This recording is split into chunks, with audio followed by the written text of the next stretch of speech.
వేమూరు నియోజకవర్గంలో మాజీ సీఎం సతీమణి పర్యటన.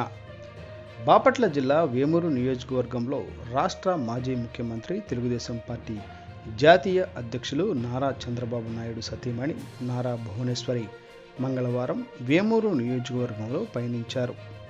ముందుగా గన్నవరం విమానాశ్రయంలో బయలుదేరిన ఆమె కొల్లూరు మండలం చిలుమూరు వచ్చి దేవాలయంలో పూజల కార్యక్రమం నిర్వహించారు.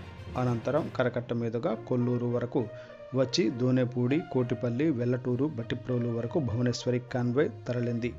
ఈమె వెంట మాజీ మంత్రి నక్క ఆనందబాబు, ఎమ్మెల్సీ పొంచుమర్తి అనురాధ, మాజీ ఎంపీపీలు వాకా శేషుబాబు, డాక్టర్ కనగాల మధుసూదన ప్రసాద్, మైనేని మురళీకృష్ణ, వేజెండ్ల సతీష్, రాష్ట్ర పార్టీ కార్యదర్శి తూనుగుంట్ల సాయిబాబా, రాయన ప్రసాదరావు, బట్టు మల్లికార్జునరావు మరియు తెలుగుదేశం, జనసేన పార్టీ నాయకులు, కార్యకర్తలు అధిక సంఖ్యలో పాల్గొన్నారు.